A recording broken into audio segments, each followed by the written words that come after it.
to serve for the Philippines, William Lewis. And that's a missing point for the Pinoys. Naman po tayo 9-6. I like the swag.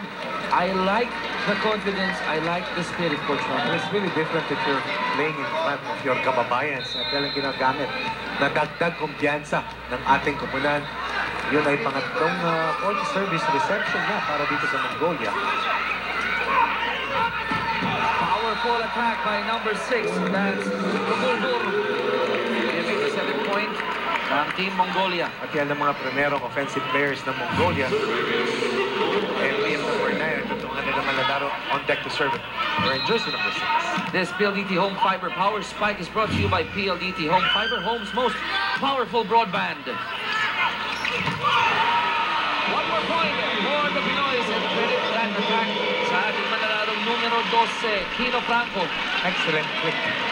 Luis to Franco connecting. Franco delivering. Maraming attack points dito. Ang PLDT Home Revolution kumpara dito sa Mongolia na merong dalawang attack points. 10-7. And the service is out. Malakas ang pagkakaserve ni JP Torres. And that's a 3-point to Altain Bars of Mongolia. Sobrang lalakas nilang kumano. Bitig pa lang. Sobra na. And to think they throw it up the air. It's a jump serve. Pero kinakailangan kontrolin pa rin, ano? And they give it back to the Philippines. A service error by number 13. That's Batka of Altain Bars. Service errors para sa Team Pilipinas. Kumpara dito sa 4 na service errors ng koponan mula sa Mongolia gives us a 3-point advantage. 11-8 here in the first.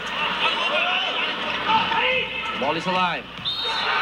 Down the line ang binitawan na attack ito si Saikana of Altain Bars. It's a very precise back set na ibinigay sa kanya ng kanilang setter. And even with 2 blockers, nandang doon sa gilid ng left and nakalusot pa rin yung down the line attack point mula sa Mongolia. Orgil on deck to serve for Altain Bars. Another service error by the Mongolians, and that's a 3-point to the Philippines, giving us a 3-point lead, 12-9. That's already 5 service errors para dito sa Whitebeards. Altain Bars. At yung kanilang napakaraming errors ang siyang nagiging pasakit sa kanilang kampanya kontra dito sa PLDT. Cedric Legrand on deck to serve for Power Pinoys. And when I said power, that's the power behind the service of Legrand. Legrand is not only good looking, but he is an extremely good player. Kasamang Chiki in the mold of Richard Goma. 13-9. That's the power of Legrand in that service, giving the Pinoys a 4-point lead. May na timeout. Let's try to listen in kay Coach Francis Vicente.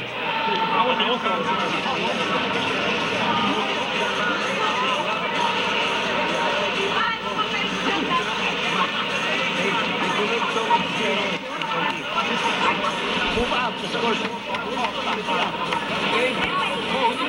Right now, you two still doing a great job there. Quick middle, keep jumping, and we're giving those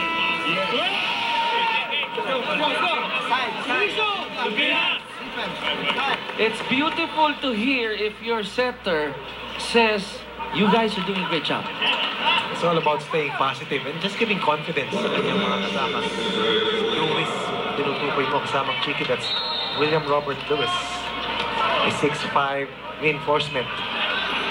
Isang quicker at ngayon acting as the setter para sa Team Pilipinas. His way out para dito kay Legrand. Strong serve coming from Legrand. Unfortunately, lampas sa ating end line. That gives Mongolia its 10th point, pero lamang pa rin ang Pilipinas, 13-10. On deck to serve, numero 9, MB. Para sa Team Mongolia. It's a running hit. Ferguson Peter Torres. And once again, Team Pilipinas. Ang ganda ng floor defense. Able to execute. Lewis. Nakikita natin kabisado niya ang kanyang mga teammates dito kasamang siya. This PLDT Home Fiber Power Strike is brought to you by PLDT Home Fiber, home's most powerful broadband. Galing kay Peter Torres, going back to Lewis. Ang ganda ng binanggit mo. Ang ganda ng amo yan dito ng Pinoy. Lewis, knowing where his spikers would be. You have to complement that with excellent floor defense and with tough net defense. Lewis with a dump. Earlier, facilitating. Ngayon naman, nagpakawala ng isang puntos. pinakamalaking kalamangan nito sa Team Pilipinas at 5 points, 15-10. Nakalimutan ng Team Mongolia na si Lewis ay 6'4". At kaya rin itong pumuntos when you saw in the slow-mo, ang kanyang ulo ay abot na sa tuktok ng net.